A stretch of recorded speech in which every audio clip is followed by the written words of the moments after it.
around that loop, by that hula hoop.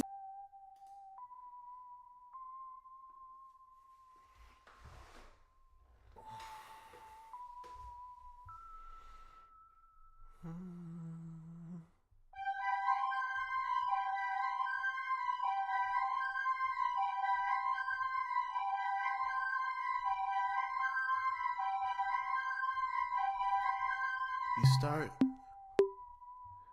then you stop. Meet you at the bottom, on the way to the top. You start, then you stop. I'll meet you at the bottom, on your way to the top. Everybody acting like they fucking crabs in the barrel. No nigga and cock back, their ego got this shit on for track. I feel like we all just running around the loop, by that hula hoop on my leg. Got this bad, down, sad. That's just disappearing, that's just appearance, that's just how it seems. High rises on the climb, tell me what you see.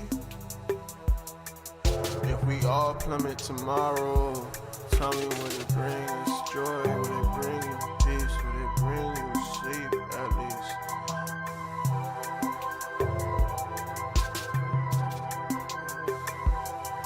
Then you start,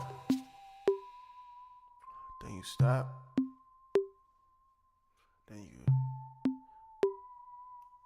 on your way to the top. We all start, then you stop. I see you at your bottom,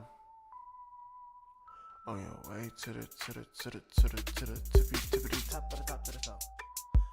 What the fuck is a crown when all we got is our dome? What the fuck is off the top when all we got is our lives? And the universe that we pulled from is just another fucking lie. And I need to buy. I need some guidance, I need some way to survive. It's been hard, that's the way, I don't know. Just getting out of bed and clearing off my plate has been hard to do. And I know that seems so unbelievable. I know so many people can't even eat breakfast. For me to be bitching about that. For me to be bitching about the term bitching when all we really want is pussy, money, and vibe.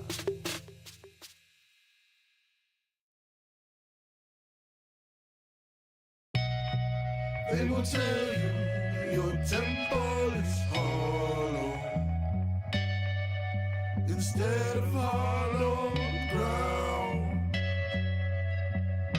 So yea, though you walk through the shadows, never let a shadow tree bring you down.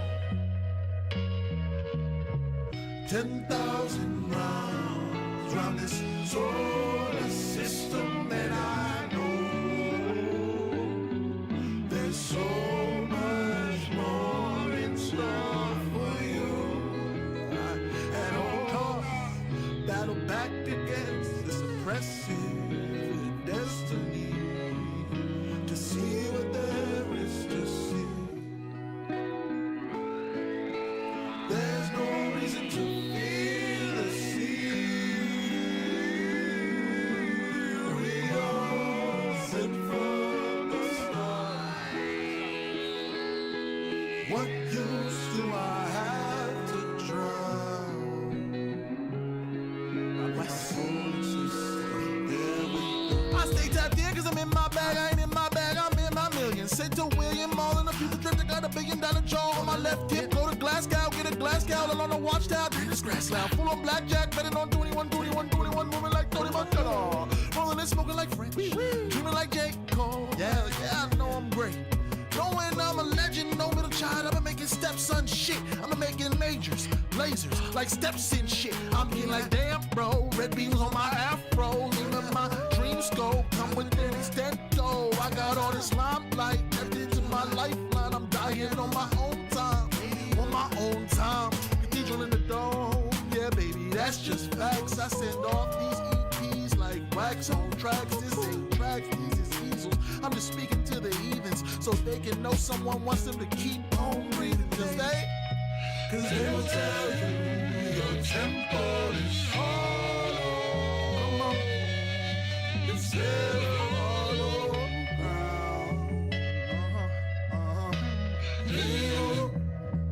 Though you walk through the shadows, never let a shadow trip bring you down. 10,000 rounds round this solar system, and I know there's so much that all goes battle back against this oppressive destiny. You see what it's just said there's no reason to fear the sea. We all sent from the stars. What use do I have to drown?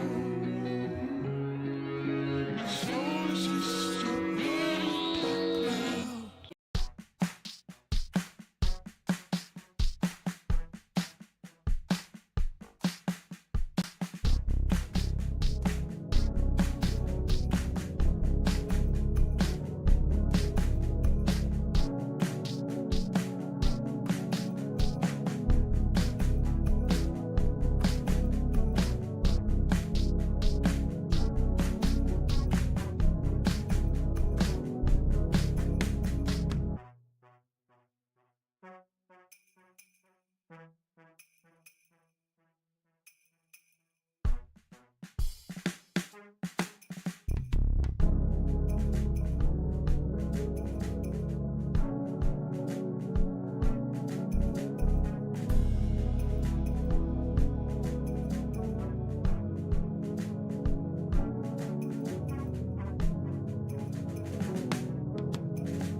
Welcome to Trouble. Music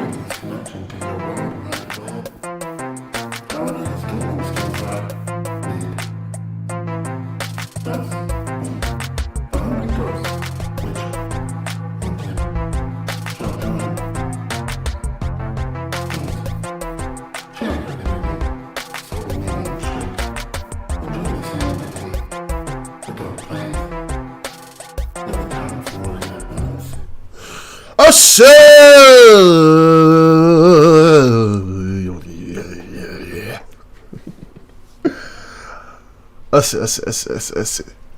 happy early morning for the East Coast. A very merry night to the West Coast of the hemisphere, and a happy midday, I believe, to most of the rest of the world. Welcome to the stream. We are back in Pokelandia. Just what I've decided to call this. And we're going to get right to it. Ayo, did I make the transition myself? Yes, I made that video myself. I made that video, and there are cues in OBS that I'm using for all the transitions. You are seeing a lot of home cooking. All those songs that were just playing are made by me to avoid copyright issue.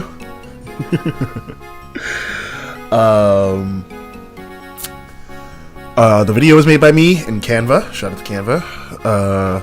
And my mediocre middle school Photoshop skills. And yeah. Oh, button stuck. There we go. Yeah, I made that. I'm glad y'all liking it. I would like to. I am going to be making some more here soon, and I am happy to receive some feedback. Let me know what you would like to see in a transition video. Any clips or games that you would like to receive an Easter egg in there, because I didn't put any in this time, but thank you. I would like to add some I like to do one where I reference Pokemon or kind of tease the game I'm playing. If I know what I'm playing beforehand, especially because so many of these games, I know what I'm playing. I knew I was playing Pokemon beforehand. I was dreaming of it. I gotta get my mic situated. I'm sorry, chat. Give me 1 sec. There we go. Okay. Let me know if the volume is looking bad, but it looks pretty okay on my side. I'm gonna try and get some levels here and not get anybody killed.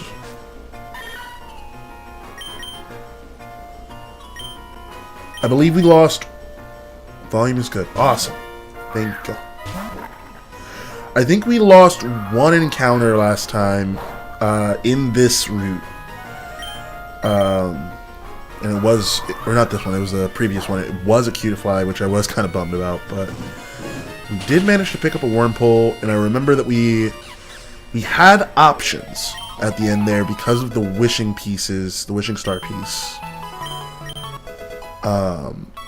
We had the Meowth that is currently leveling up, which needs to be nicknamed as soon as we can. And we had the option between it, a Zora from Hisui, which is normal ghost. And then we had the option for, I want to say an Amora, which is an ice type. I'm not sure if that was this one or a different run, but I remember specifically being torn about the Zora because Zoroark, whatever it's called, as a normal ghost type is a really good pull, but knowing that I currently have this little Fuecoco that is growing up to become a Skeledirge, ideally, it felt like a waste. And we don't have a dedicated Dark type, and we don't have anything to cover that defensively. And Dark being a very, very good defensive type, it felt like it was important to pick up. And as already noted in the chat by Kara, yes, it is indeed a Galarian Meowth. No, I'm sorry, not Galarian. Alolan. It is a Alolan. So it's Dark type. Coffee. There we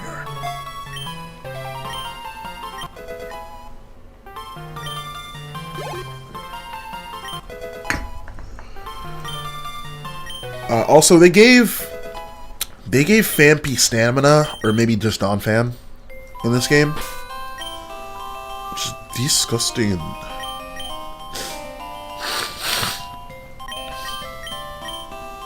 I am drinking mushroom coffee. Shout out to Rise Coffee. And stamina is really good. Shout out to Matt who has a Phanpy in his run right now, and let me know that was an ability switch. We do have 2 ground type Pokemon, which I'm not super steezed about. I might actually put one of them in the box just to. Although I guess one of them can be a sacrifice if we need to. Be very real about that.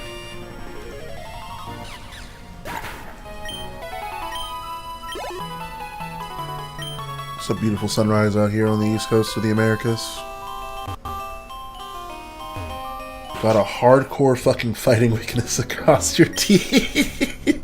I don't know what you're talking about. I don't know what you are talking about.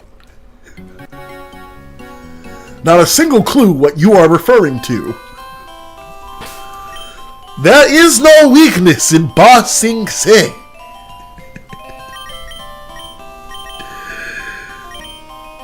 Oh, nice. Why do you just have a hyper potion?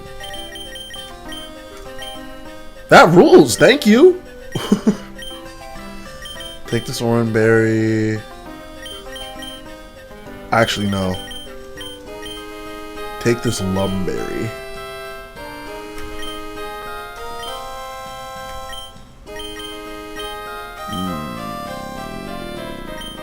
You know what we're not gonna do is send out a bug type or a dark type Pokemon into a bug grass type gym. Dabs.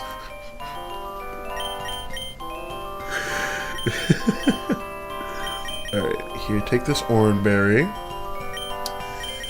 And you take this orange berry. So at the very least, we can just keep you 2 up and rotate into Panini, and that will be our whole strategy for this gym.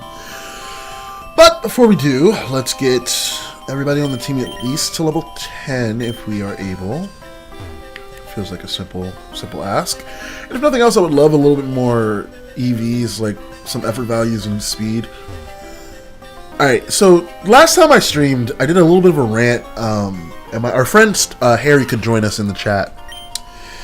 And we were ranting about Pokemon mechanics, and one of the things I was ranting about was like the ways in which off-tier, non-battle mechanics need to make a sincere comeback, and not just like here's a cute little niche thing we did for this generation. Like, this is now a standard in every Pokemon game, and you can expect it because we care about you too. Like, I recognize that the core of this franchise has been built around battle, but the crux of the rant last time was that if the world is going to keep pushing this narrative that Pokemon are friends, not just battle slaves, I need to see a little bit more evidence, because right now they're just battle slaves.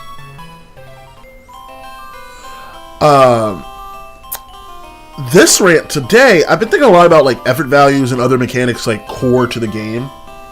Mega Interracializing needs to be permanent. I agree! I actually agree on that one! It makes no like, I get that got myself too hype up. I get that the idea is that, like, the conceit is that the geology, the literal terrain, right, is how you can terrestrialize. That's why it's called that. Like, it is the idea of there being enough minerals underneath Paldea that can cause terrestrialization. Except you threw that out the window with your own DLC, Pokemon Company. You proved to me that as long as anyone's O.J. Simpson, or it's not O.J. Simpson, Magic Johnson, different crime, not a crime, different problem. As long as anyone's Magic Johnson, they don't gotta worry about certain diseases. Fuck it, as long as you're O.J., you don't gotta worry about certain crimes. Now, this is not a problem.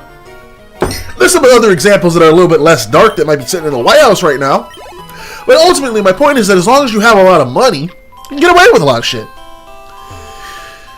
And, like, you proved that in your own game, Pokemon. You proved that Pokemon is a canonical capitalist hellscape. You proved that time and time again, but you solidified it with Scarlet and Violet. And you had the DLC that fully said in both waves, in Kitakami, here's 2 billionaires that we want you to empathize with. Trillionaires, actually. Poke Trillionaires is their actual title. Excuse me, no disrespect to them, because they were spitting some philosophical brilliance. Except I, as a consumer, am old enough and frontal lobe developed enough to recognize that you made those characters spit some fucking truth. That wasn't like they popped out of a billionaire pussy and then started spitting trillionaire truth. You can't fool me with your propaganda, Nintendo. And then second was the instance of the owner of the Blueberry Academy, right? Like, he literally says, like, people keep saying he's an eccentric, but he just keeps spending money to research Pokemon, so no one stops him. I'm not developed enough to have the Blueberry DLC. We'll talk to your wife, and maybe Mom can get it for you for Christmas. We'll talk to your wife, and maybe your mom can get it for you for Christmas.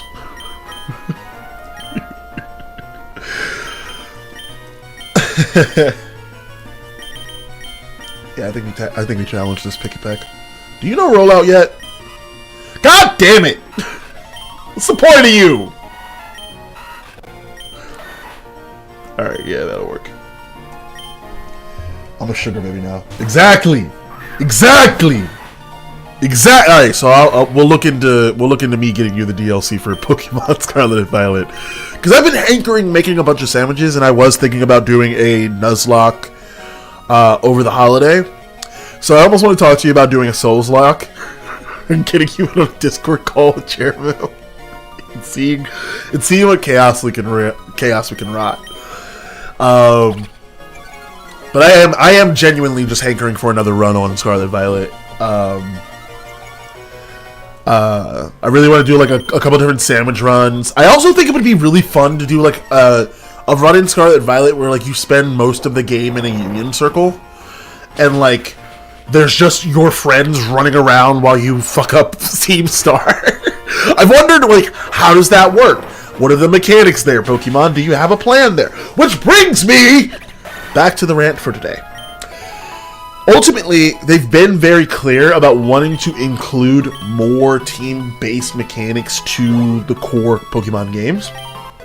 And one of the things that they introduced in the Pokemon DLC that I actually really love about Blueberry Academy is this, like, inherent dedication to admitting that Pokemon is a real thing. However, it also was a clear separation, almost a segregation if I'm being quite real, of, like, the elite trainers in Pokemon World. Because it used to be like, oh yeah, there's a Pokemon Trainer Academy, and that's where we send them. Except in Scarlet Violet, it's very clear in the base game. Also, congratulations, Endeavor, on your evolution. Everybody on the team knows Harden except for Fuecoco, and I find that really funny. Not Harden, they know a defense boosting move, because most of them know Defense Girl. So, in the base game of Scarlet Violet, they made it very apparent that every teacher in that school has a relationship between both Pokemon and core fundamental education as it takes place in childhood development. Now, they teach people of all ages, which is cool, because it basically is a community college that doesn't have that skin, because then they'd have to give you clothes that you can actually customize and admit that you don't have to wear your uniform. But it's essentially a community college. It functions like an extended trainer academy, though, like we were used to seeing from all the way back in Kanto, where you walk in, there's a bunch of kids at a table, a bug catcher, a youngster, Joey, Tim, or Tomathan, and you talk to them, and they tell you about how cool their Rattata is, and how excited they are to be able to be in the Pokemon world, and what they've learned about basic mechanic stuff. They're essentially an exposition hose, right? They're supposed to tell you about the world, tell you about the mechanics, so on and so forth. In Scarlet Violet, as far as I know, the first real departure from this mechanic, this way of building these trainer schools, even when they were elite, right? There were still only a few trainers there, because it wasn't the focus. In Scarlet Violet, the first time I remember, I'm aware of this full departure from the other trainer schools in Pokemon has not been getting enough attention from any of the other, like, content creators I see. This is my flag, I'm planting it. I think Pokemon's making a big swing. I think they're winding up for a Shohei Ohtani big fucking swing.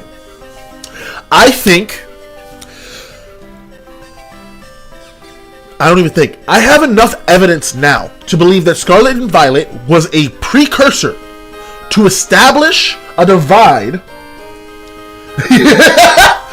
Today, in this essay, I will. But okay, I have evidence. I have evidence that clearly leads us to believe that they are moving us to a divide in the way that you can win a Pokemon game, so to speak. Now, I think battle will never go away as a core mechanic. I actually don't want it to go away as a core mechanic. You see me sitting here at 7:30 a.m. my time, having fun beating the shit out of this Wurmple, right? Like, I'm not saying I want this to go away. Contrary, I think that absence makes the heart go fonder, and a little bit less battle mechanic would make me appreciate the battles that are present all the more. Allow me to explain before I get back to my core point on the evidence that I have that Pokemon is actively creating a divide between categories of trainers. As was said in the chat, separate but equal, not as a joke this time. So, Pokemon has been around now for almost as long as I have, so well over 20 years. They've celebrated multiple anniversaries, as already stated, and they have even become a monolith with several amusement parks. And one thing that I said in the last rant that I went on, if you'd like to go watch that VOD, you can. It was last week on, I believe it was Wednesday or Tuesday, where I ranted about how Pokemon the Adventure manga did such a good job establishing that they were here to create a story about the world of Pokemon, not just about trainers who fight using Pokemon. Now, the game mechanics have got a shoehorn there. Pokemon turns 30 in February. That's crazy to think about. So, literally as long as I've been around. It's been around. I just turned 30 this month, right? So, Pokemon's been around as long as I have. So, in Scarlet and Violet, or rather, sorry, let me not get ahead of the cart here. Pokemon for as long as I can remember has been very clear that battle is... Oh, thank you. Battle is not its core mechanic. Battle is its core mechanic, but its core belief is that Pokemon should be treated with respect, with dignity, and with conversation, and almost a compassion that mirrors human empathy. I said almost. Stay with me. In Pokemon Scarlet Violet, with its introduction as the first actual Pokemon Academy, where you are a student, and everyone's running around, and you get a school arc, and a overseas arc, and a beach arc, sort of, with Kitakami, because it's the mountain arc instead of the beach. And real anime fans know, you either go to the mountain or you go to the beach. There's the mountain in this one. Also, I'm pissed I can't catch this Eevee. God damn it!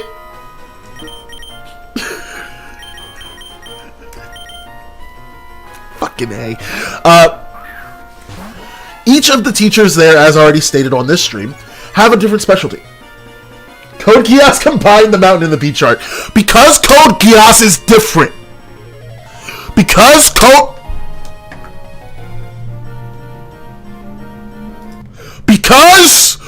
Geass is different. Okay. So, back to my other favorite anime, Pokemon. We see that each of those teachers, between like Reinhardt and her history expertise, all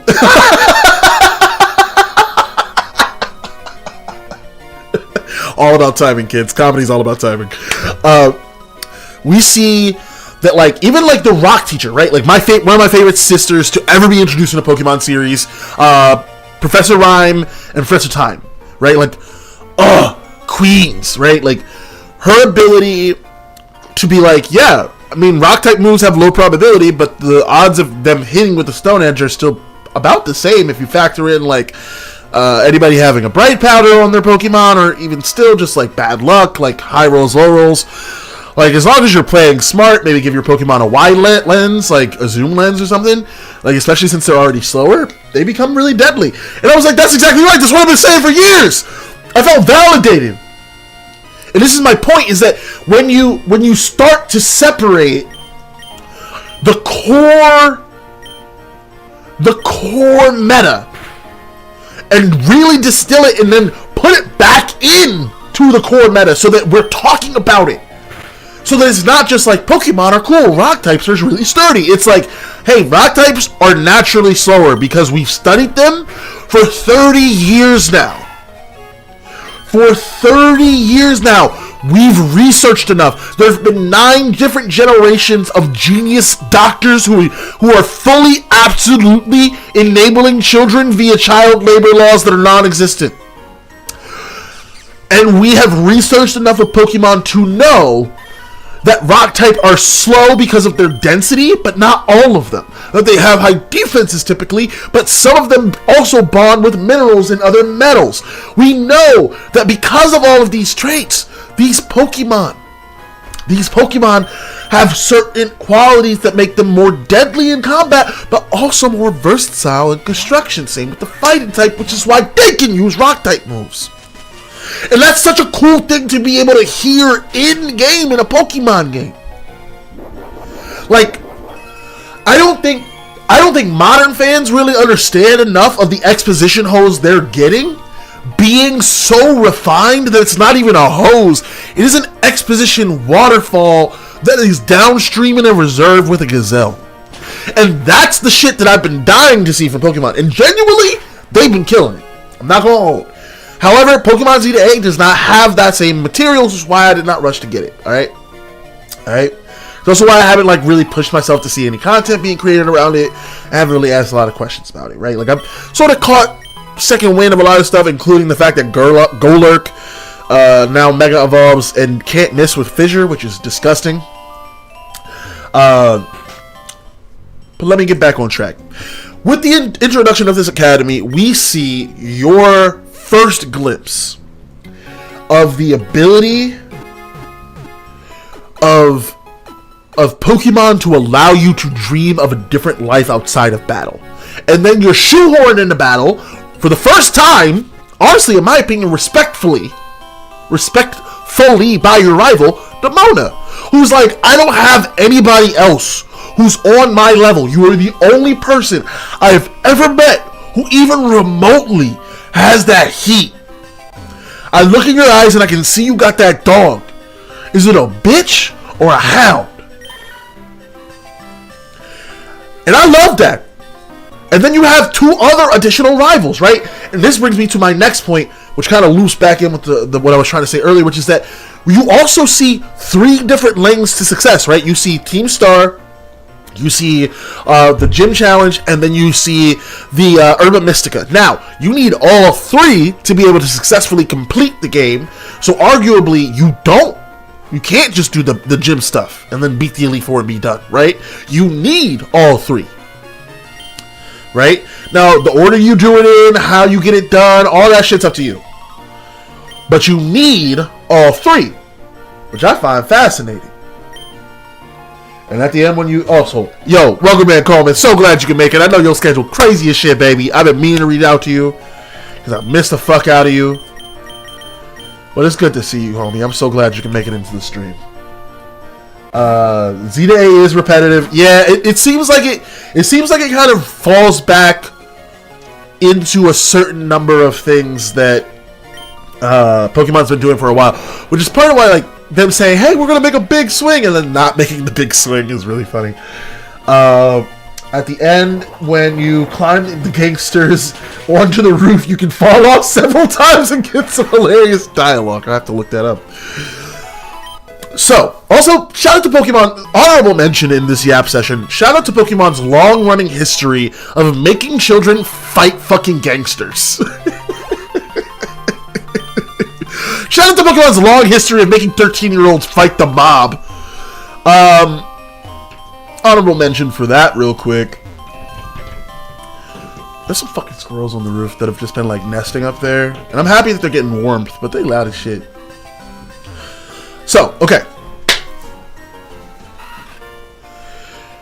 After all of this, though, you finish all of this battle shit, you go down to Area 0 where you should not be because adults aren't monitoring you appropriately. You meet the ghost sort of robot of Arwen's dad / mom, depending on what game you're playing, his parent. They tell you that you're doing everything wrong and they try to kill you, which just trauma out the ass for Arwen, my king, truly, real hero of the saga in my opinion. Like, abandoned truly courage the cowardly dog, abandoned as a pup. Arwen struggles to be in love with anyone who finds him. He lives on the edge of Pokelandia with his friends, anxious redhead, an aggressive lesbian.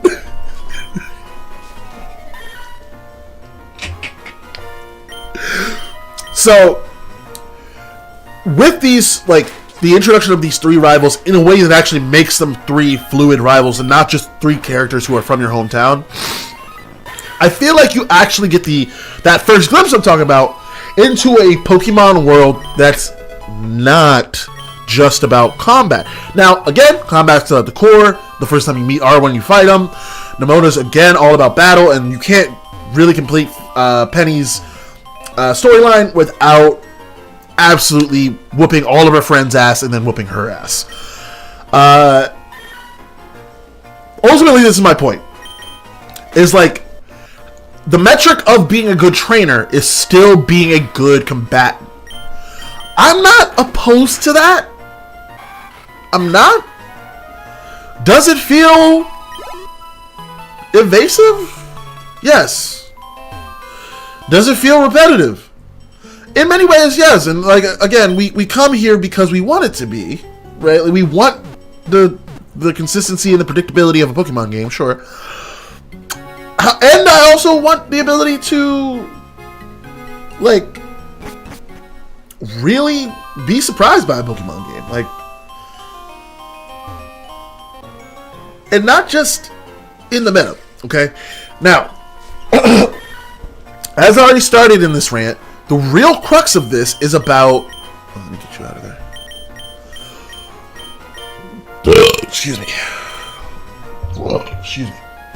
The real crux of this is about the Academy feature in Pokemon and how that has now opened a new lane, both for the quality of trainers, the expectation for the quality of trainers, baseline I should say, and for the path of trainers. So in the base game of Scarlet Violet, you go to that general school that's basically a community college that's not actually a community college that has 38-year-olds hanging out with 13-year-olds. In the DLC for Scarlet and Violet, you go to Kitakami first, which is essentially just outside of Kanto, right? Because most of the first few Pokemon games is just about being in Japan, but not really being in Japan, so to speak.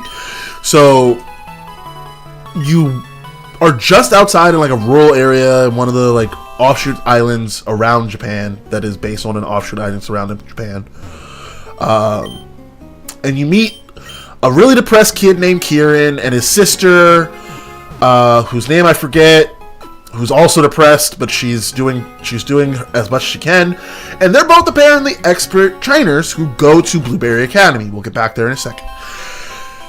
Kitakami features you running around with Kieran. You meet a legendary Pokemon named Ogerpon, who is Kieran's idol. Because he relates to it in a parasocial way that's unhealthy, because he's depressed. Eventually, you have to kick Kieran's ass like 3 times, and you steal Ogerpon and become best friends with it, which makes him even more depressed because you were his first friend, and now he feels betrayed by you because he has expectations and demands of a Pokemon that he's just now met, because he doesn't know how to talk to women because his sister's kind of mean to him. You eventually leave Kitakami and get an invite to join the Blueberry Academy exposition. Upon doing so, you make your way to Blueberry Academy, wherein you meet the professor, or sorry, the leader of that academy. He's like Dr. Serrano or something. Cyano. It is the start of a hentai you read once. It also is a hentai you read once. There is a bit of a scuffle between you and the Elite Four of Blueberry Academy. which has apparently been spearheaded by Kieran, who's become an edgelord crash out because you beat him and took his favorite best friend that he's never met. Before we go on in that storyline, let's talk about a couple things here. Kitakami has no trainer academy. Is depicted as a small rural area with barely any trainers at all. In fact, despite there being a level cap of 60 if you've beaten the base game, it becomes available in-game at level 15 during the core storyline. So, if you were to complete the Kitakami storyline, Kieran meets you again at Blueberry Academy after you've beat the main storyline at level 60, because you have to clear Area 0 before you can continue the DLC. I bring this up because Kitakami being this small micro town yet still recruiting Kieran and his sister speaks volumes to the notion of international recruitment in Pokemon.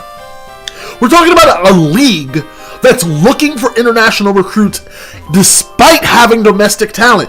Blueberry Academy is just outside of Unova. The fairy type leader is from Unova, is in fact, or Lainey, I'm sorry, she's not from Unova, she's from wherever X and Y is.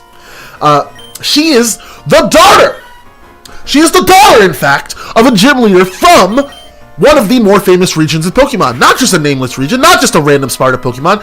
She is the daughter of a famous, infamous fairy-type gym leader in the franchise.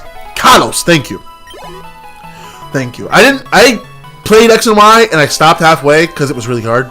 And I was in college at the time. And I'll be honest, the patriarchy had me beat, and I was trying to get laid. That's my lie. I didn't like the game. I gotta be honest. It was easier for me to lie and blame it on the patriarchy than to just say I didn't like the game. I should talk about that in therapy.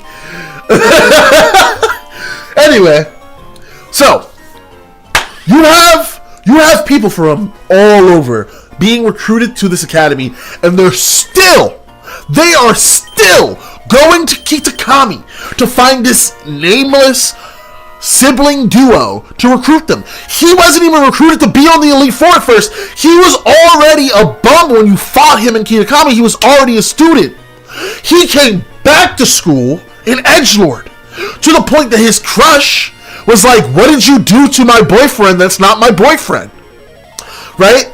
Ultimately, you patch things up with him and you find a rainbow turtle and everything's happy by the end, and you become the champion of the Elite Four in Blueberry Academy. Because you are still supposed to be an elite Pokemon trainer. You are supposed to be someone who never loses. Now, that is the other big issue in Pokemon. I've talked about this a little bit before.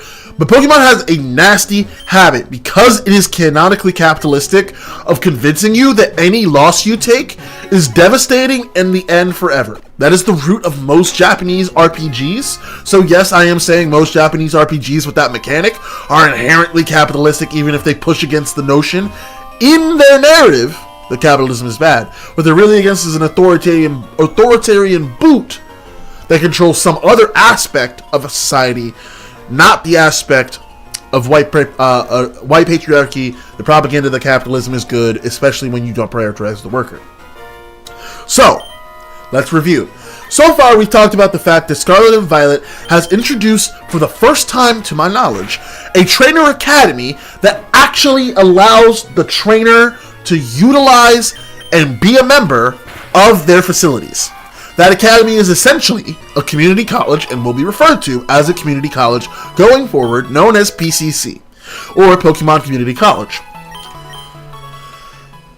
In that community college, there are people of all ages and people of all backgrounds teaching techniques to utilize Pokemon in the real world, and also utilizing techniques to utilize Pokemon and utilize real-world techniques and real-world skills to be able to better become a better Pokemon trainer. In the DLC, we are introduced to Kitakami, a nameless region outside of Kanto, so nameless and unimportant that we didn't know it existed despite starting the franchise in Kanto. And we are introduced to Blueberry Academy, and an eccentric trillionaire professor who leads it, who has enough money and time to be able to recruit people from anywhere in the Pokemon world, including people from this nameless region. Now, let's take this time to acknowledge a couple things. 1. Waiver. I do not actually expect Pokemon Company to take any of this advice to heart. These are all just my yap sessions before I start work, as I'm finishing my coffee, getting my day started staring at the sun. 2. I would be doing this by myself. It would just be to the cats, and I would just be angry by myself. 3. Most of our Pokemon are nearing level 10, which is more or less the marker that we had set before we went into the gym battle. So soon we will stop, and we will go lock in on some combat before we resume our yap. 4. I do want to acknowledge again that the battle mechanic in Pokemon is still by far my favorite part of the Pokemon franchise. It's what got me introduced to the Pokemon series. If it was gone tomorrow, I'd be livid, as I imagine most fans would be. And I also want to acknowledge that I do not think that adding any other mechanic to this game series would detract from it enough to ruin the series. So I don't want to hear that argument. 5. And this is my last side point. I also recognize that these are theories about a video game. And ultimately, they will do whatever they need to write in a DLC that sells. So they probably sat in a room somewhere and the marketing team said, hey, yes, there are there's a lot of demand for like a DLC where we do XYZ thing. What if we introduced a mechanic where it was like I don't know, they go to a different academy overseas and we can mention a bunch of different regions and tease. They love when we do that. We tease a bunch of different regions and we like, it's a double battle academy because it's a double battle academy. And what a cool mechanic, except you're wrong.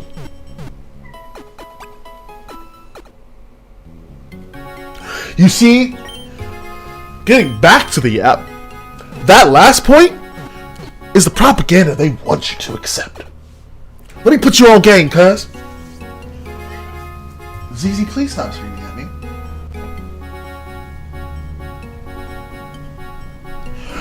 You see, at some point, bring back triple battles. Actually, yeah, that'd be a lot of fun.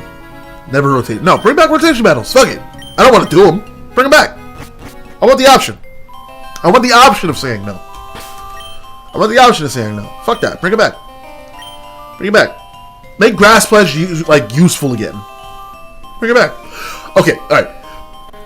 Core of this rant. Core of this part of the rant.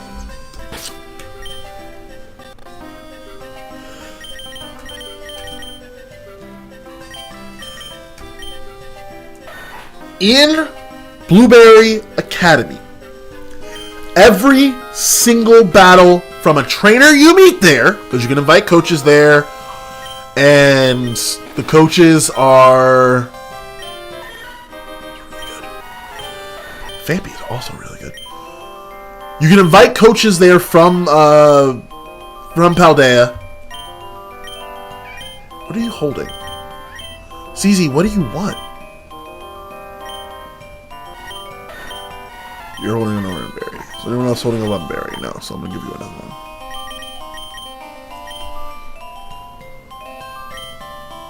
Actually, this Undiv will probably level up in the battle, like gym battles, so we're going to forego that. And I want to check beforehand who has the most special defense here. 15. 17. Okay, interesting. 11. Okay.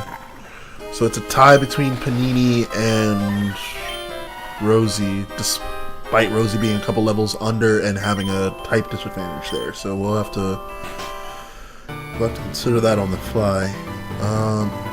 Okay, hold on, let me leave, because this gym music is actually also pretty grating. Okay, finishing this rant before I start the battle. I would accept that this was just a cute DLC thing if Pokemon did not very clearly have a mechanic in Blueberry Academy for a single battle. where it was like, oh yeah, even the leaders from Paldea are doing single battles. No, there is a very clear supposed and apparent coding divide between the trainers in Blueberry Academy and everywhere else. There's a clear segregation. We're getting back to that point. There's a clear segregation between Blueberry Academy and the rest of the world in Paldea. Blueberry Academy is very clearly trying to establish anybody coming out of there is not even going to be battling in the Pokemon World League, in the Pokemon Gym Trainer Circuit. They're not going to be a gym leader. We're training these motherfuckers specifically to go to Pokemon World Championship. In real life. I don't think you understand what I'm implying.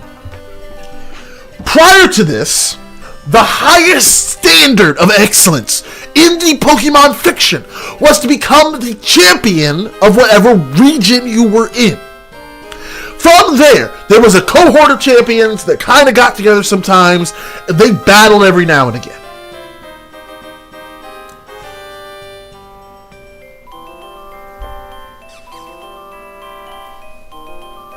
All of a sudden, there is an academy of exclusively 13 to 18-year-olds. Note, Blueberry Academy does not have that thing that PCC has, where there are kids from 8 to 32, like it's Nat King Cole's Christmas song. Blueberry Academy very, very, very explicitly only has children, and explicitly only has high school students. Now, their staff are adults and their coaches are adults. They only have students. And they only do research and battle. And all of their battles are double battles. Y'all not hearing me. Y'all not hearing me. All of their students are high schoolers, and all they do is double battle. The only in fiction place that happens, like battle towers. In canon of Pokemon the game, that is the standard. Pokemon fans probably didn't question it too much. They were like, oh, this is cute. It's a place to actually like train my Pokemon for competitive combat. Like, it's easier to get into it. Do you not see? They made Blueberry Academy for you. It's not just about making it for you. Yeah, cute DLC. No, they made it so that they can expand their base roster of competitive players. They are growing the tournament scene. They've made you the NPC. And they made me the NPC. I ate them giddily. And what's great about it, and what's hilarious to me the most about it, is that, like, I can't wait till they come back with more. Because this is the first time that the battle mechanic has felt like them acknowledging, oh yeah, take this seriously.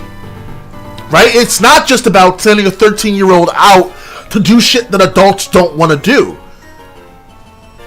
Or, like, befriending another 13-year-old who only can communicate through combat. It is about legit, like, hey, you are a threat to the league, and we want to sponsor you from an early age, almost like tennis and football levels, like fully international, like sports league levels in game. What does that imply? Do we start next game with sponsors, like they did in Galar? Because, like, I kind of like the Poke jobs. I wish they had a better way of being, like, actually useful to the core of the world, and like being involved in what goes on in the core Pokemon world during the, like, story. I almost wish they were a little bit more required, if I'm being quite honest. I say this because what if, like, imagine you start at the Pokemon game, and instead of your mom being like, hey, I made you a lunch, enjoy your first day talking with the professor, it's, hey, are you nervous? and you're like sitting in an interview room, right? Like fluorescent lights sitting there, dull, dreary, boring. You walk in, immediate flood of light, and you see a panel of Pokemon champions. Cynthia, fucking Leon, technically Nimona, because she's a champion. Like Nimona, fuck it, put Nimona in there. Bye, enjoy D&D.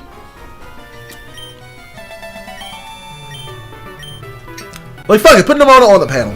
Like just panelists of these famous champions from throughout the Pokemon franchise, right? Put them on a panel, and it's like, what makes you think you should start your journey? And you have to answer a set number of questions, almost Pokemon Mystery Dungeon. But the quiz is short, 3 questions, and they're not life or death, right? It more or less just determines what starter you get, right? Like, I like to take life with fiery passion, right? And you don't have to be locked in. You can get whatever starter you want. But the big thing is that then you get invited to a specific open house for companies, right? Like after you beat your second gym challenge, right? And those companies are also the ones sponsoring those champions. So like Cynthia is partnered with the Pokemon company that does the Corviknight Air, right? Because Steel types, she'd probably love it because it would go really well on a team that does Sandstorm and has a Garchomp of any kind.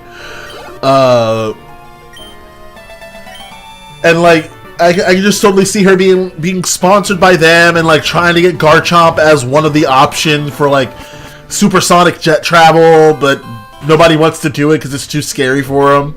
Like, imagine that. Imagine that by being sponsored, it's like, hey, instead of like going to a gym leader or gym challenge, like we have a very special request. And one of the teams like raids the air package drop off, you know, like, and it's like, oh no, what am I gonna do? Except one of the bad guys is a gym leader, and this is all just a test. Like, I don't know. I feel like Pokemon wastes a lot of opportunity every single time, just willingly being another beat 'em up game. And then suing the pants off of anyone that tries to make Pokemon different.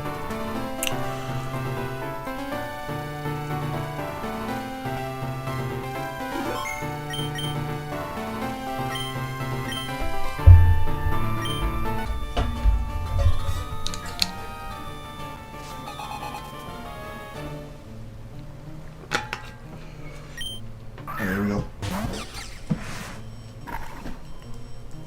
Hero always leaves right before they get to hear the fucking gym battle music, and the fucking boss music is so good. Oh, I forgot to give you another Lumberry. Or Cherryberry. See how we do.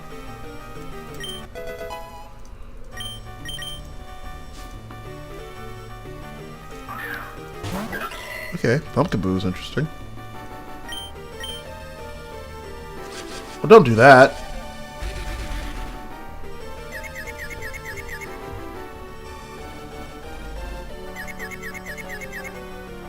Nice! Alright, let's not deal with that anymore.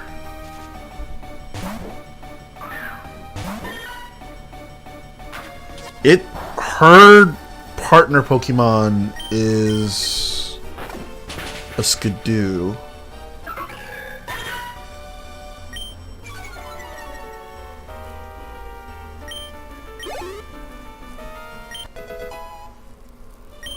Blah.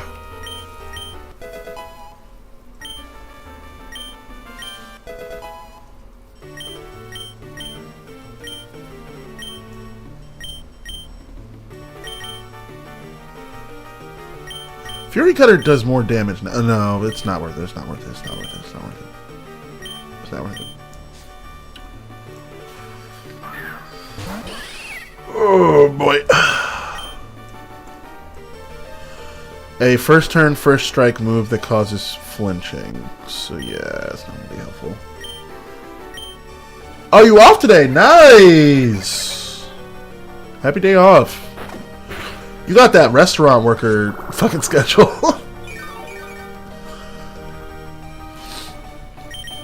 How do I want to deal with this? Yeah. I like it. The cherry berry is probably gonna fuck me here.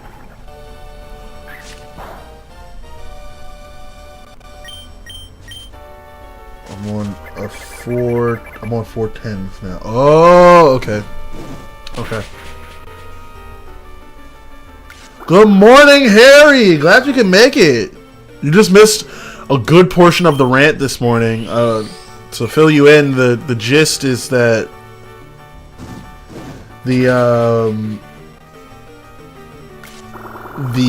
Pokemon world introduced an actual academy in Scarlet and Violet. And now I need them to actually introduce different professions other than professional dog fighter.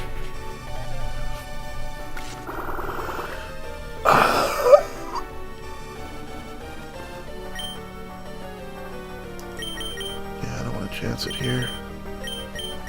Do you know Leech Life? You know Poison Sting, though.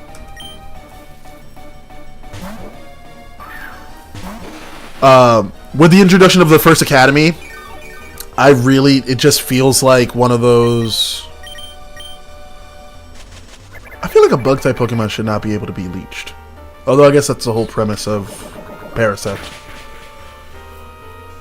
Get poisoned, idiot. Damn it.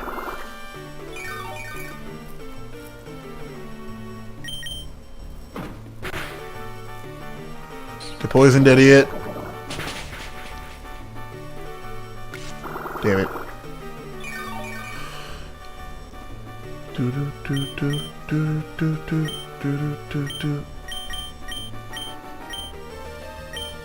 Yeah, if I have to burn somebody to be able to.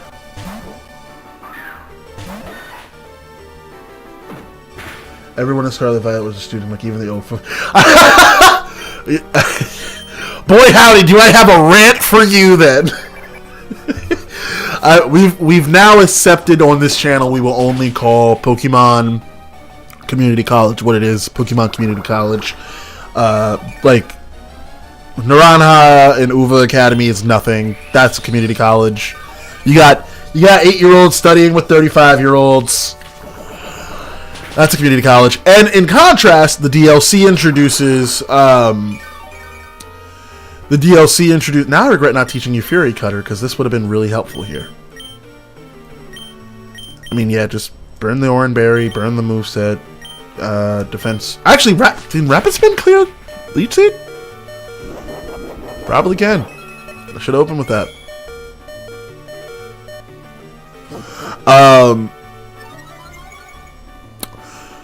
With the opening of Blueberry Academy and like the introduction of that DLC, like you're looking at a bunch of characters who are just like very clearly the standard 13 to 18-year-old Pokemon student.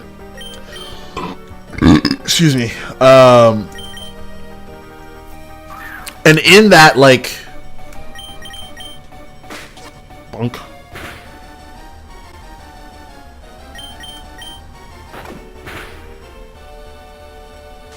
Stop doing that.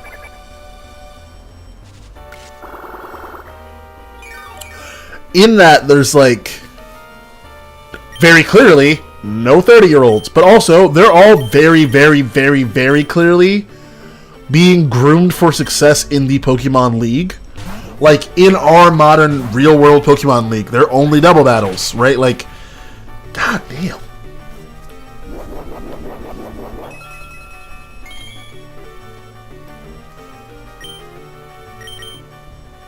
Yeah, I think we go for Flail here. Thank you, Rosie! Oh, that did nothing. JK.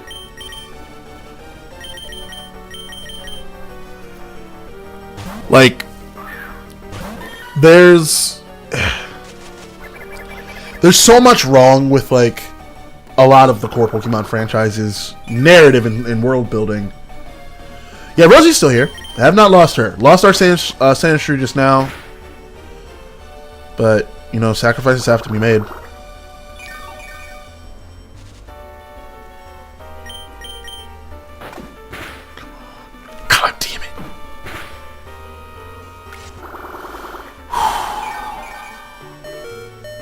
You got this.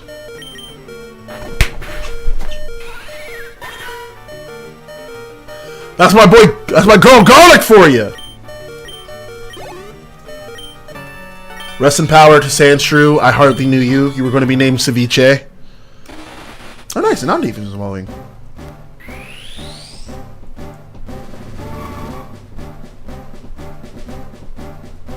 Beautiful! I thought it was going to be Dustox. This is way better.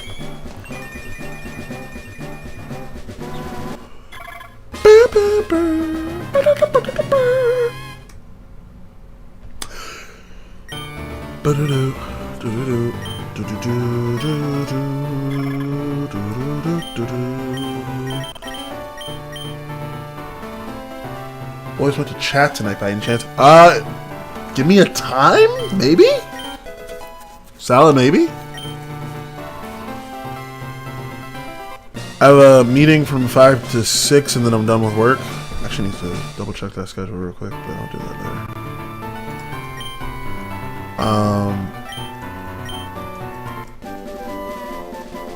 But yeah, today's rant was all about what if Pokemon introduced an actual career system that wasn't just about being a professional dog fighter.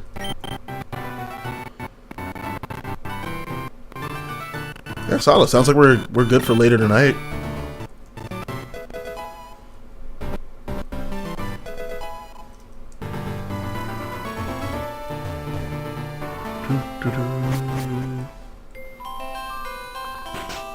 Alright, time to heal up. Only, oh wait, before I heal, put Sandshrew in the box. Goodbye, Ceviche. Alright, first death, but only one in that gym fight could have wiped. Especially since I fucked around and did not put that Cherry Berry back on Fuecoco. That was a really lethal mistake. That Sandshrew should still be alive. Also, I should have thought of Fury Cutter. I would have had a super effective move against that Go-Goat. Or Skidoo, rather.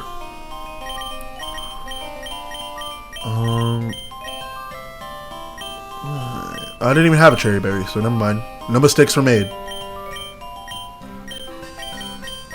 Alright. Next, I have a team. This is an all-girls night team! Girls night team!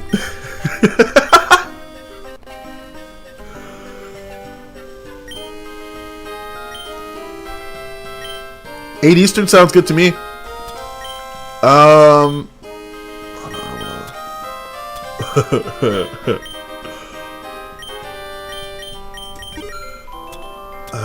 Let's get a couple of these as well.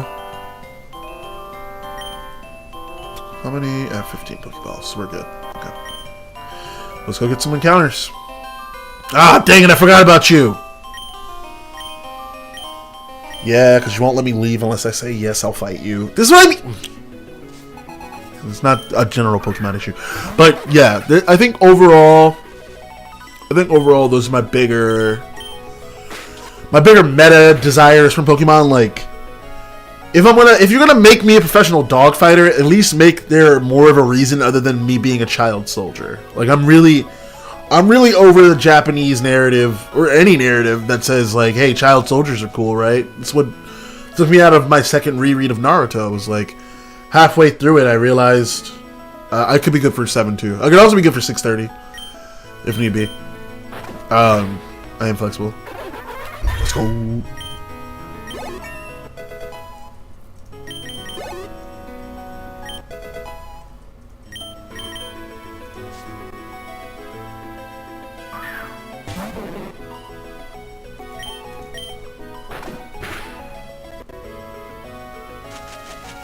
I've been slept.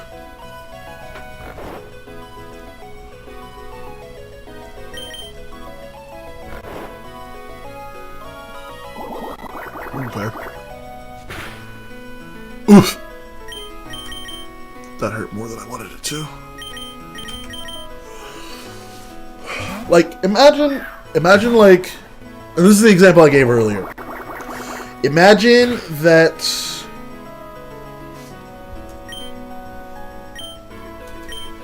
You've got to... Oh, bullshit!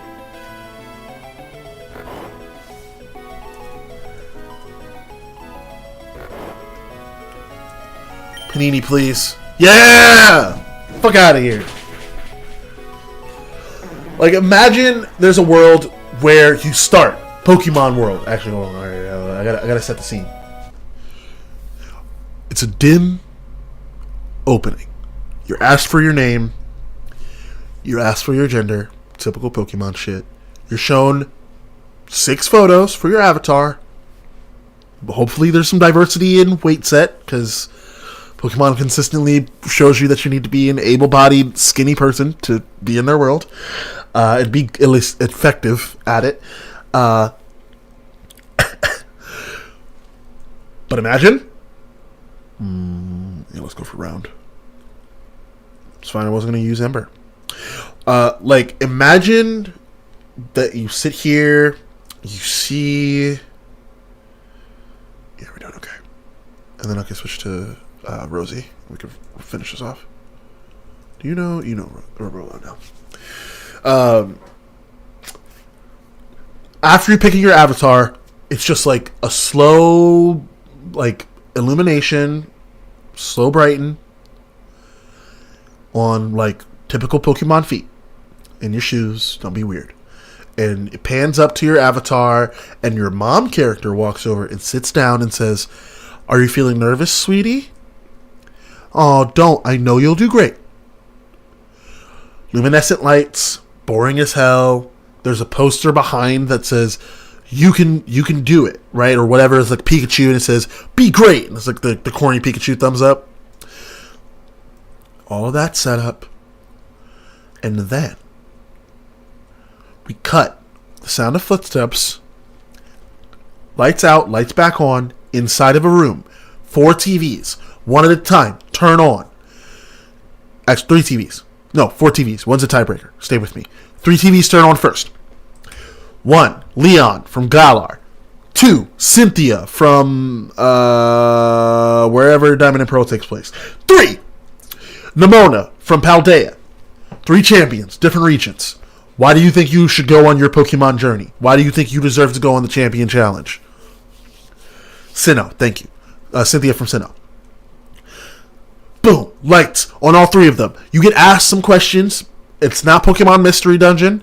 It's just that setup to get you into your starter, right? I prefer to face life with a passionate fire. I stay grounded and connected to my roots. I like to take things one step at a time, or I like to take things as they are and respond as I can, adapting like water, right? Like, very obvious answers that lead you to a type of Pokemon, okay? And then, once you get your starting Pokemon, you start talking about what kind of career you may want. These questions matter, right? Do you see yourself being at the head of a team, or do you prefer to work alone? If you prefer to work alone, you become a private investigator. Okay? You work with Looker, and you report directly to, like, I don't know, Steven from the Hoenn region, who's a super spy or some shit, right? Like, there's options here for a world where all these champions are directly taking you on their wing, instead of making you a child soldier who has to take them out in the end. That's what I want. That, like, ultimately, that was the rant, was like, we could have this Pokemon game where, like, these champions are guiding and mentoring successfully, like it's Blueberry Academy, from the jump. And instead of having them all do double battles like they're preparing to go to the Pokemon Internationals in fucking Ontario, we could do, like, a legit... Oh, come on. Give me that kill. We could do a legitimate Pokemon world where it's like, okay, cool. You don't want to be a Pokemon, like, master. You don't want to battle. You don't want to be a combatant like that. You don't want to stand under the lights and do it. That's fine. There is a team of, like, crazy super scientists out to destroy the world again. Do you want to help us deal with that? Like, absolutely. I think there's a lane here for almost an Octopath Traveler level of choice with Pokemon, where you can... Why did I use Bite? I know it's a fairy type. JK, I'm a genius. Fucking tactical. Tactical fucking genius. Like, there's a world where you can... Yeah, picking a class. Except like, there's no class bonus benefit, per se. It's just how you want to play your Pokemon story. Which is what they keep trying to hint at with the idea of, you know, of like, go after the Urba Mysticas and also go after the Gym Challenge and also deal with Team Star. But, like, you have to do all three anyway to be able to complete the game. I'm talking about a Pokemon game where, like, you don't. Like, you don't have to become champion of the Pokemon region if you don't want to. Where you aren't just a child soldier by force, you get choice. Like, I do want to go into the dogfighting arena. I want to become the best Pokemon battler that ever existed. I want a higher level of challenge. I want to go up against actual meta tactics. And this gets back to an earlier point about union circles in Pokemon. Harry and Coleman, we've just solidified that we'll be looking to do a Scarlet Violet stream in the next couple of weeks, probably next week, during the holidays, wherein Pokemon Nuzlocke, we'll do a Pokemon Nuzlocke Souls link between myself, Kara, and an additional Pokemon trainer who's usually in stream with us here, and we'll hop on a Discord call and just kind of run through the game for as long as we don't crash out. So do look forward to that. But I bring that up because we talked about how I do want to examine the game a little bit more in depth in that moment, but also because Scarlet Violet is a lot of fun. It's like it was the first time I came back to the game, like the franchise, in a while, because of the introduction of like this weird Pokemon Community College, but more so because of the DLC. Because I was fascinated by how openly they were like, yeah, we want you to feel empowered and inclined to actually get involved with the competitive scene. We want all players to feel like they can get in there. And I love that. I do. That was a lot of my earlier rant. And also, I really appreciate the options to be able to involve yourself outside of that competitive scene, because Pokemon is much bigger than just a competitive scene. It's also much bigger than just battling. Like, it is so much more than just battling. Like, I think it'd be really cute to add a Pokemon TCG to the Pokemon game. How have we not done that? How have we not done that? Like, I understand that probably because they're owned by different companies, but like, I also, I did like in Pokemon Ranger. Yes, I do remember the Ranger games. Shout out to Panified Pokemon who talks about it with us all the time, but that's one of her favorite games. Where each Pokemon had a... Hey, ZZ? Hey, ZZ? I haven't left this room. You've been here this whole time. What do you want?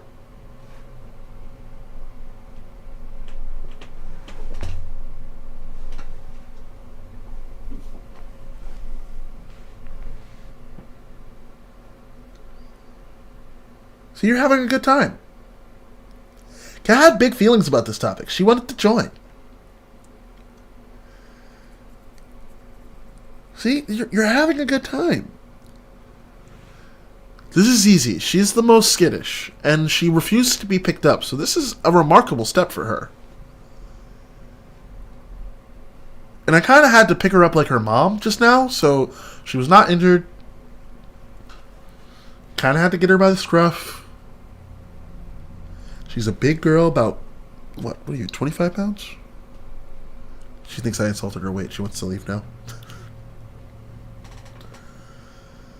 You want to say hi to the chat, ZZ? Do you want to say hi to chat before we continue the rant? You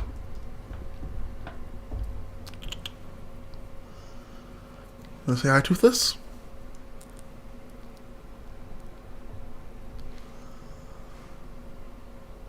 Oh, you're so shy.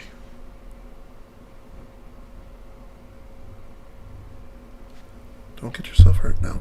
Okay. You're a silly baby and you have no thumbs. Alright. So as Easy was saying, there's like no end to the possibilities in a Pokemon game. What should be the possibilities of a Pokemon game. But instead, every time, we know what it's going to be. Dogfight extraordinaire. Dogfight the best. Dogfight win. And again, I don't want the battle mechanic to go away. I want it to be reinvigorated in a way that makes me actually give a damn about some of these battles. And not just for the sake of clearing the story, right? Like, I want to be I want to have a reason to train that isn't just beat the shit out of the gym leaders or bring these mobsters under control. You're having me fight cops. I fought the cops. Why am I the one dealing with this? Property is being damaged. I can see it. You're telling me it's being damaged. Why am I the one dealing with this? It begs the question, like that old fan theory some of you may know about, that suggests that Professor Oak and any of the professors have made a series of clones that they just distribute to be the ultimate Pokemon trainer. And that's your whole job, is being a disposable child soldier. Which only really works if you take just the Pokemon video game franchise as a standalone thing. Every other Pokemon franchise very clearly and openly has like personalities attached to the Pokemon world, included in the Pokemon Adventures manga, and even in like Pokemon Gotta Catch 'Em All. I stumbled out an hour ago, I was given a crocodile, and then I was sicked on the Fashion Mafia. Oh my god. And we joke, but like, we eat the slop up.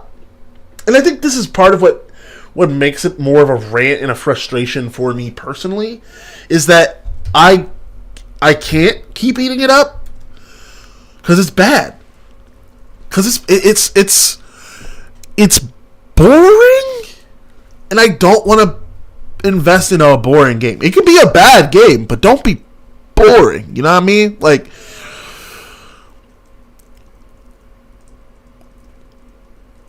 add something. Like, and I brought up the reference earlier. So, okay, I already mentioned Pokemon Detective. Sure, you work with Looker, you're apprentice with him, but as already outlined in the rant earlier about Scarlet Violet, just bringing it back to it one more time, that the Academy's main feature in the base game isn't the fact that you're there with a bunch of different perverts. It's actually the fact that as a community college, they offer a robust curriculum. Like, every teacher is teaching you something about Pokemon in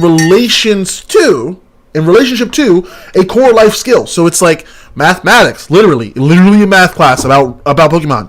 And the rant I went out earlier was about how rock-type Pokemon kind of got a renaissance, because it was an acknowledgement that like the probability of using Stone Edge isn't high and successfully hitting it, but it's paired off by the fact that these reasons, including rock polish and a bunch of other things, like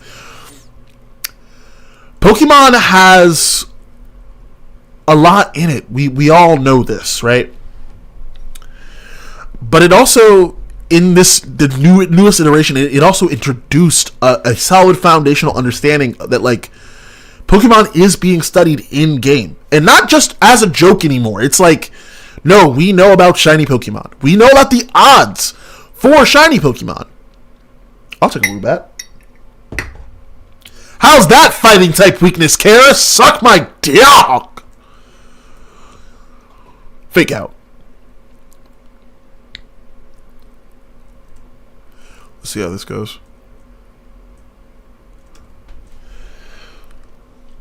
There's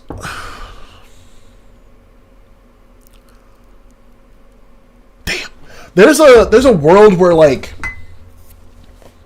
what was I saying? We were talking about Scarlet Violet and how the Academy features enough mechanics that make you actually recognize this is a world that's being filled in, but you still don't get the chance. Like, you don't graduate the Academy, right? Like, the end of the game is not graduating the Academy. The end of the game is resolving your friend's trauma, right? And a huge part of me really wants a mechanic where it's like, hey man, yeah, I did that, and then I became a history teacher, and that's the end game, and now I'm like I'm exploring the ruins of a forgotten civilization and diving with my Pokemon because we've teased it enough in-game that, like, this is what you get to do. It's just a fun minigame. Add more minigames, ultimately, is also part of this rant. Pokemon has stepped away from minigames in recent years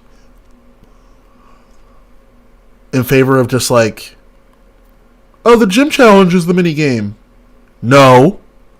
The gym challenge is the core mechanic of your game. That's like calling the Temples and Legends of Zelda a fucking minigame.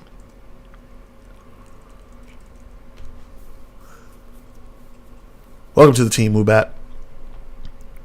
You're a boy. I'm going to name you Mung Doll.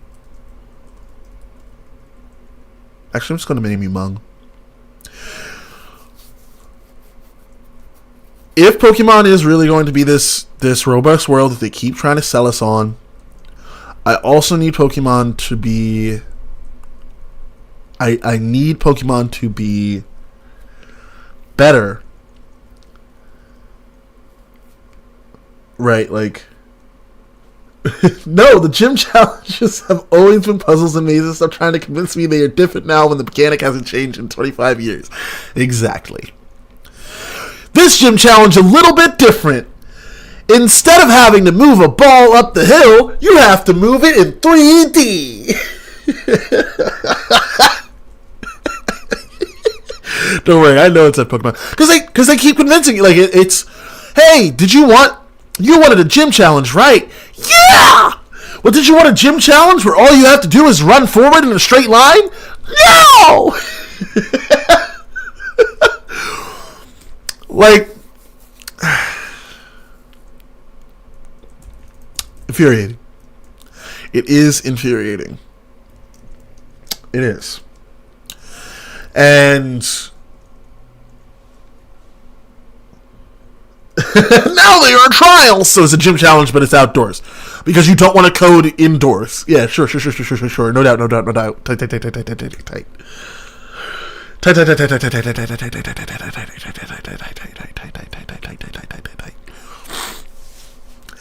It's like, I pitched to you a world where you are a Pokemon detective. There is still a gym extra $20.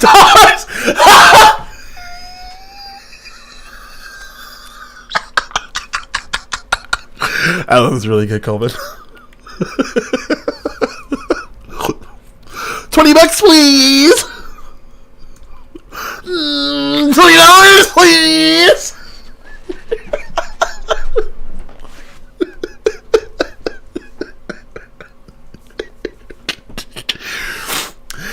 Like, Pokemon. Imagine this, right? Pokemon Scarlet Violet 2, right? Like, I'm not even talking about a grand departure. I'm not talking about a grand departure. Core base game. Pokemon Scarlet Violet 2 comes out. The game features, like, you getting into Uva or Naranja Academy again. But again, starts with that intro of you filling out your application for Pokemon Community College. You get accepted, and that's how you start. Your mom's with you at the initial interview, and you start school immediately. It just fast travels you to the dorm, right? Pick up from there. There's like 5 different paths for each of the 5 flavors in Pokemon, right? Spicy, sweet, sour, bitter, umami, I think. Is the last one? Is it salty? It's salty. Umami. So, you have one for each of those 5 flavors. And you get sour, sweet, and then gone. Yes, the last flavor being gone, of course. Gone, of course, being from Hunter x Hunter.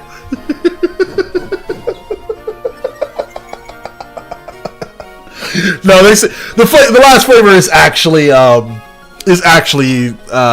salty. It is legit salty. Yeah, sour sweet gone. You had an extra E there. Good job, Coleman. Thank you. Ah, shit. That was a good use of roar. Not stupid. Smoke check ass. Such a gotcha ass. That Grammarly AI, bro, is coming for all of us. Alright, so. Pokemon had, like, again, and this was a different rant, and again, older VOD, if you have time and you just want to put some shit on and listen to me rant, again, I will do a full video on this later next week, and put it up on YouTube where I explain everything with PowerPoints and presentations and whatnot. But if you want to hear the rant early, you can go back to my older VOD last week where I talk about, well, while I'm playing this, where I talk about how the flavor system in Pokemon has not shifted since they introduced it. Ah, fuck! I didn't mean to use fake out! Dodged a bullet. Okay, so, last week we talked about how the Pokemon system has had, since they introduced Natures... One sec. Excuse me. Since Pokemon introduced Natures, Pokemon has had the flavor system inboard. Excuse me. Natural Gift does something with the berry, right? Yeah. Thank you for the blessings. I'm trying to make it stop, chat. I'm trying to get this rant out. We also have to pee, and we're gonna have to be done soon. Okay. I'm going to leave you with this, and then I'll be right back. I gotta run to the bathroom. But I want you to think about... Nintendo! I want you to think about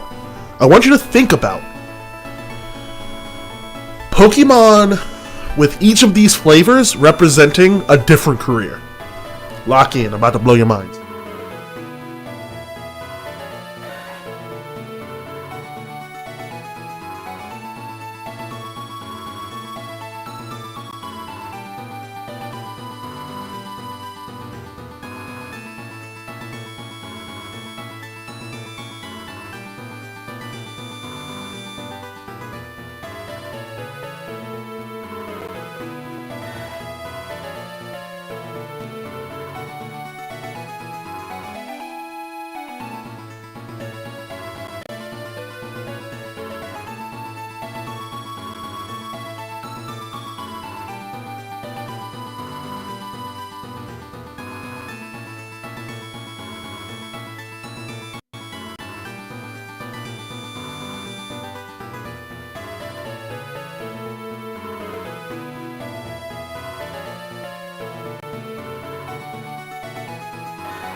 Never let me know my next move. Okay.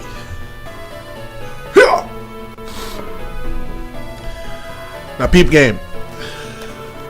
Again, the flavor system is one of the few things that has been pervasive in Pokemon outside of the battle mechanic, and obviously the base, like, well, actually no, battle mechanic period. It just includes the stats, typing, whatever else.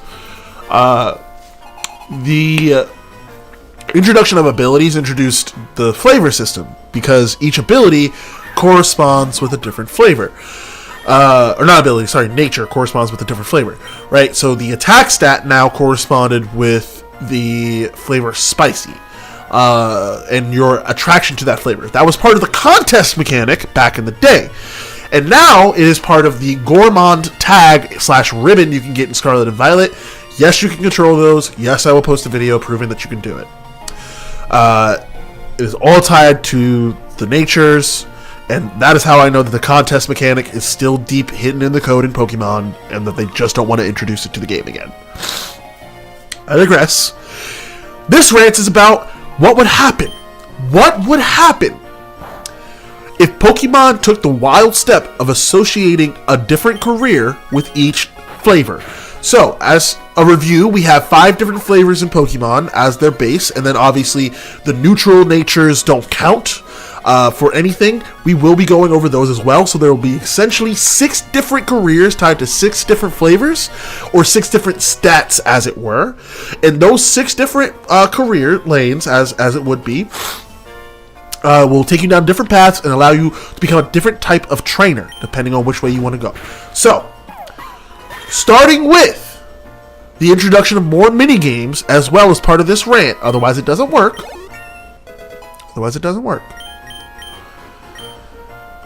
I beg you to follow me down this road. So, let's take spicy to start. Right? As already stated, spicy flavoring tends to go along with the attack stat. If you have a nature that boosts attack, you like spicy food. If you have a nature that lowers attack, you don't like spicy food. Now you may be asking, Rob, if this is tied to the Pokemon natures, how will we actually be able to... And I'm going to stop you right there. I said flavors. I didn't say natures. I said all the flavors are tied to a stat. And because I recognize that in Pokemon Code and in their marketing, I posit and I pitch to you that what we do is tie those same jobs to a stat, to a stat loosely, right? So the career industry is being in the spotlight or being cool. You locked in? You locked in? So, being cool means you want to be a champion. Maybe you're working on your own gym challenge, right? And this is the thing about the career path route. If we introduce this into the game, then we have the ability to say, all right, we get to the end of the route. You don't just beat the champion and stop. No, you still got to go to work. You Larry now, motherfucker. You got a job. 24/7, 9/5. You know what I'm saying? Not the same thing. Shut up. You sit down and you say, I'm going to work as a mono-type gym leader. I'm clocking in as the world's first dual-type gym leader. I'm clocking in as a focus on just grass or anything associated with farming. I'm starting a gym challenge of my own. I want to be able to design it. I don't think you go to a nameless region. I think you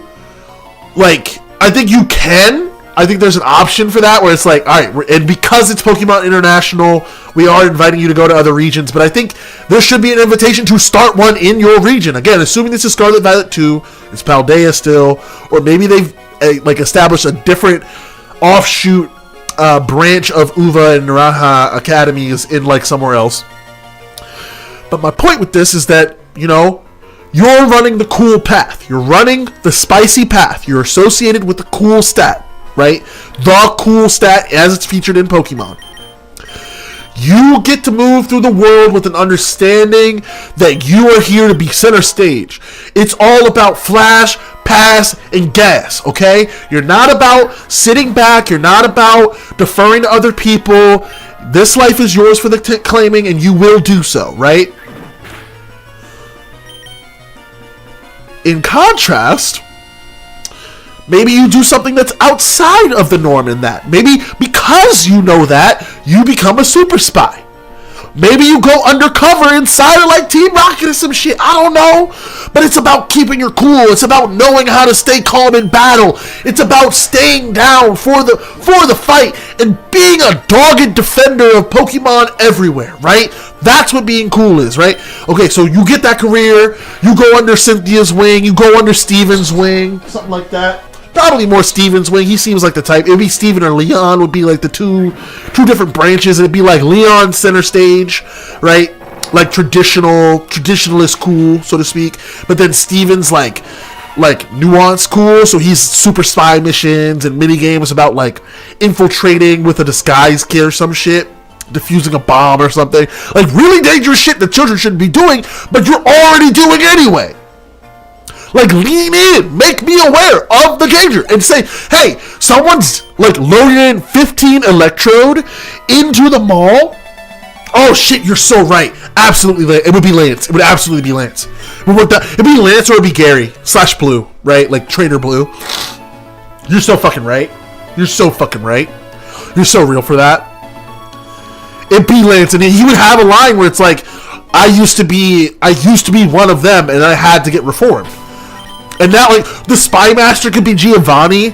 There's so many fun things you could do there, right? And imagine all of that, right? You finish that quest line, and now you've established a new counterintelligence spy organization that's a criminal criminal element.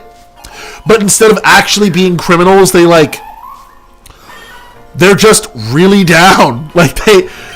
they keep a low profile and they do what needs to be done, you know, like, and they're kind of like the dog defenders that you call out when you can't call in the normal teams, like you call in these specialists, right? And it could be just almost a battle tower level where you just keep having these really intense different boss fights against interesting team combinations of different like mafioso types that keep trying to pop up and battle you. But that could be really fun. And again, this is just the spicy track. This is just cool. This is just the cool track, right? We haven't even started talking about any other type. We haven't started talking about like the sour, which is linked to toughness. We haven't started talking about bitter, which is linked to the intelligence track. And again, there could be overlap here.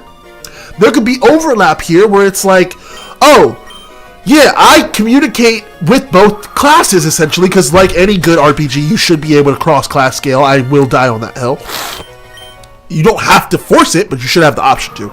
Like, cross-class scale, right? Like, you get to go in between, I want a spicy and tough or spicy and bitter playthrough, where it's like, I'm playing the super spy, but now I'm also playing the researcher, and now I'm making gadgets for my Pokemon where I can, like, launch with my Pokemon. And this is ultimately the point, thank you, Coleman, that they've introduced the Union Circle mechanic in Scarlet Violet, which is why I brought that up earlier when I talked about that Souls Link. I'm really curious what happens when you keep a Union Circle open for the entirety or most of the game, right? Obviously, there'll be some lag issues. You'll drop out every now and again if internet problems persist, but you can have, Pokemon is essentially a multiplayer game now. It is. And they've been trying that for years, all the way back to Gen 3 and the secret base system.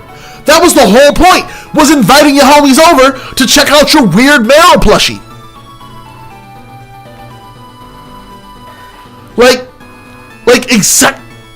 It is already being built for multiplayer status. They're already building the framework. They've been building it for decades now. I would love to see like the next Union Circle mechanic really evolve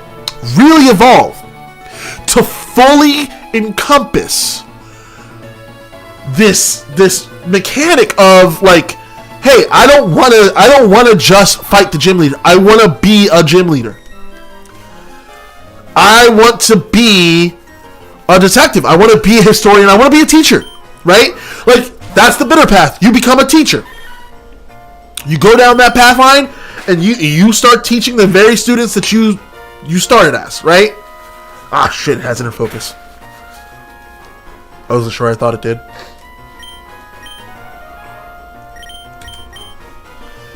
Like, Pokemon Go has already introduced enough fans and players into the concept of a multiplayer Pokemon experience. Hold on, chat. This is going to be touch or go.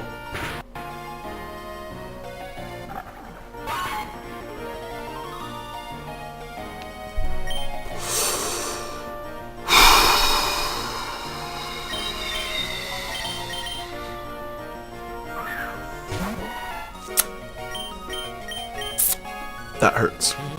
That hurts a lot. That hurts a lot. Sorry, I can't look at the chat right now. We just had I think we're about to wipe.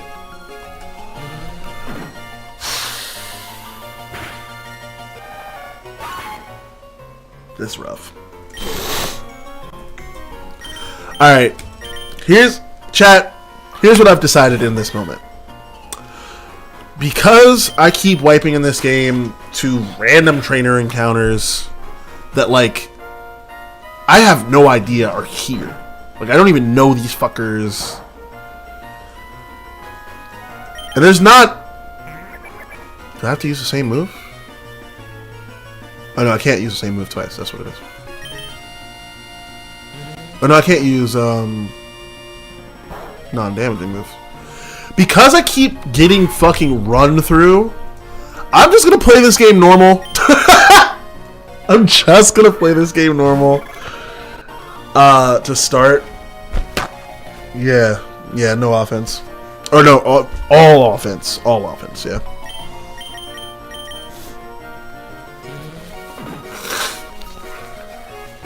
Like, part of a Nuzlocke is losing your Pokemon constantly and having to start over and over again. But this is bullshit. Like,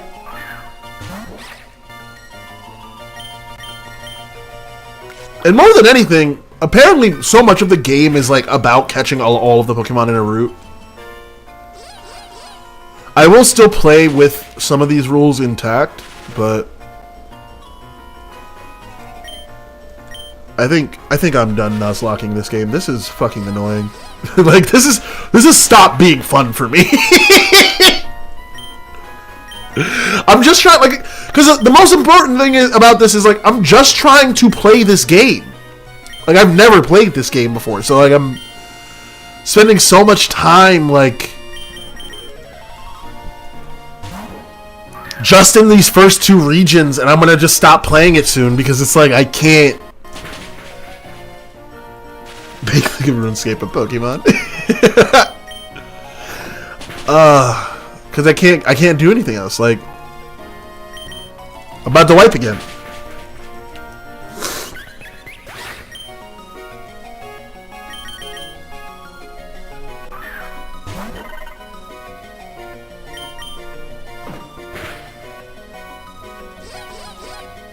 Oh, this is Pokemon Lazarus.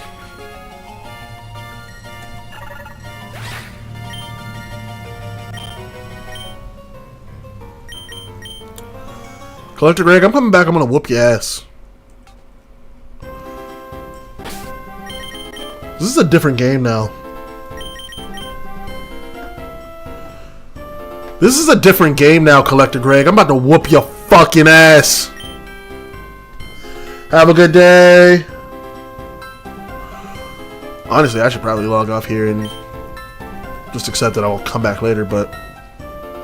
Alright, first off... I mean, the only Pokemon dead is Sandslash. So it sucks that I burned through all those wishing stars now. Hey, let me go whoop this motherfucker's ass before I go to work.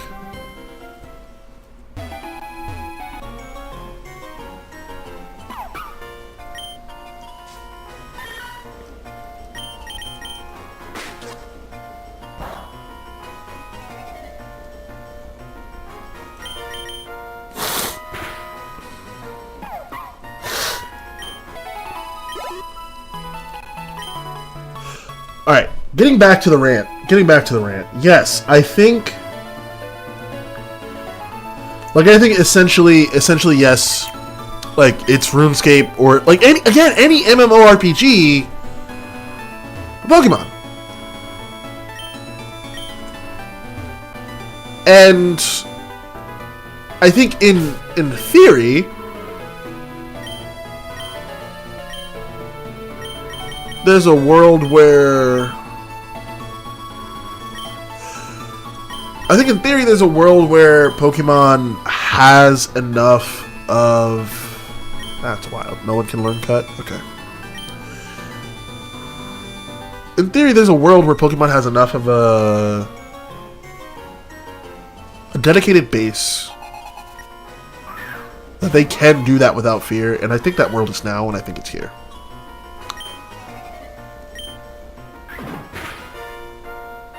Oh.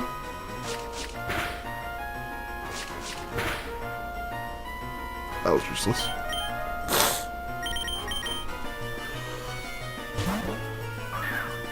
Like, picture a world where you're a tough trainer, right? And you're working on the sour track. I swear to God, if you get another crit, I'm gonna fucking scream.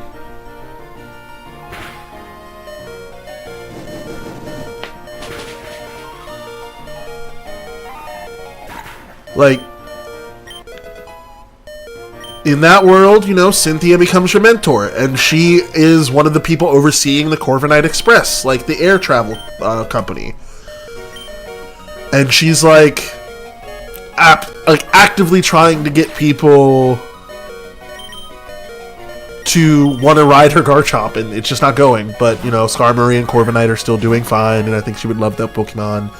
And you get attacked by, you know, various pirates or whatever throughout your time on the ship, slash like as a pilot, and that becomes a whole different thing. You learn sky battling, and you have a different mechanic up there, and there is a little bit of a mini game there to evade the pirates until you can land. Like, I think that'd be just quite neat. And I think there's a missed market there every time they don't do something like it, right? Like, obviously, if you do something cute, you could be a patissier or a baker or any kind of chef. You could be, you could, and because it's a Pokemon world, obviously there's still a requirement that your Pokemon need to be strong, but they can help you with work, right? Like maybe if you're a patissier, like you're a baker and you're doing the cute track, you need to get a melodic because someone requested a wedding cake that uses a melodic as its base, and you need to catch one because you haven't seen one. Like, that sounds awesome. Give me a quest system. Give me something that makes me feel like I'm actually a part of this world and not just a random NPC that, like... Anyway, congratulations on evolving, Panini.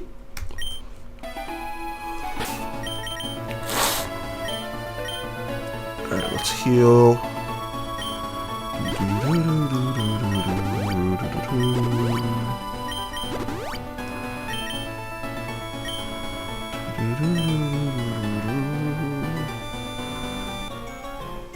Let's get some Pokemon.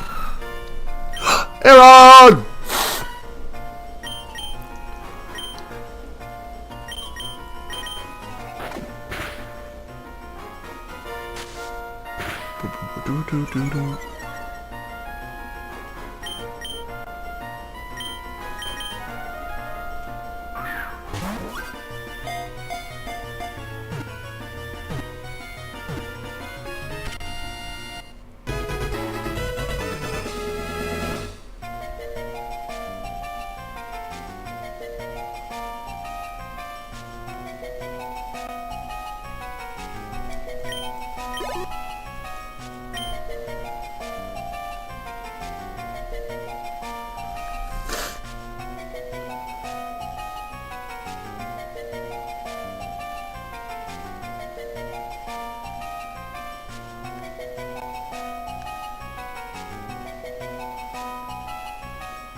I'm playing Honey Heist with my cousin.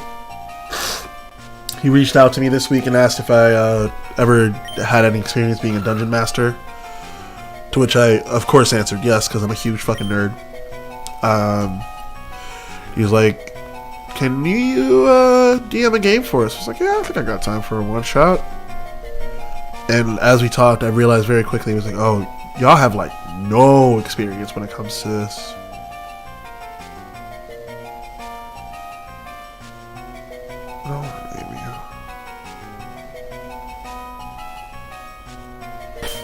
I have like no experience when it comes to this. Excuse me. Excuse me. Which is fine. He let me know that he was new to it.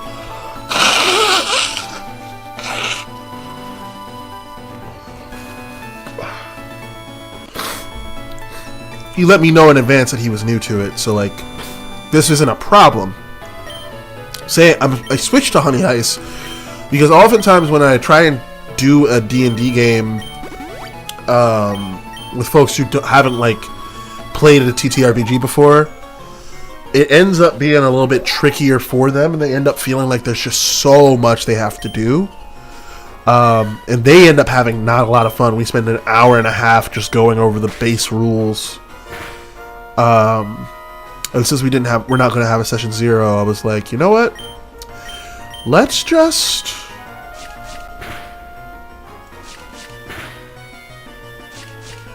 lean in. I don't want to use this angry Muppet, but I do need a fighting type. We'll see. We'll see. But since he's new to it, and like all the homies are new to it, I was like, you know what? Let's do something that I know people love, new or veteran players, always have a good time playing. We're going to do a system called Honey Heist, which is You will be gazpacho.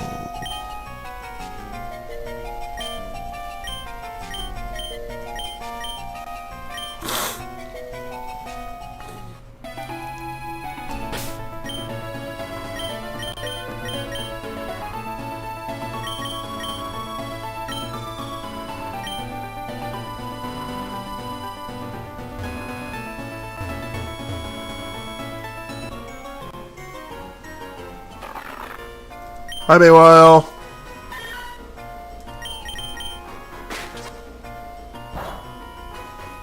Actually, kind of really want one of those. Immune to dark type moves or just invulnerable? Yeah, it's you're resistant.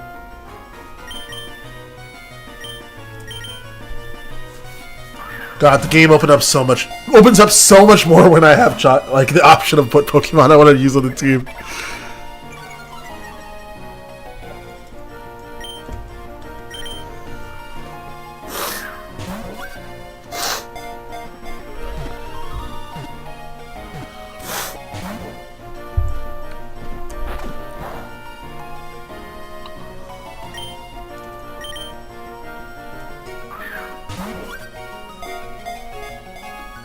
God!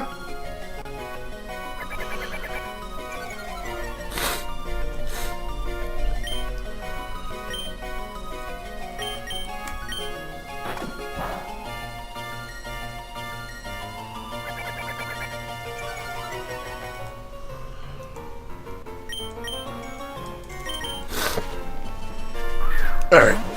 We're gonna catch this and then I think we're gonna log off here for the... Oh!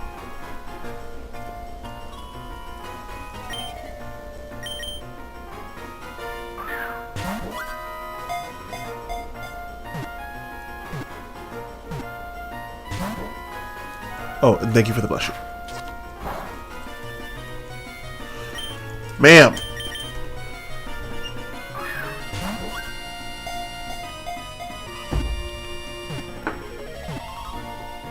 Yay!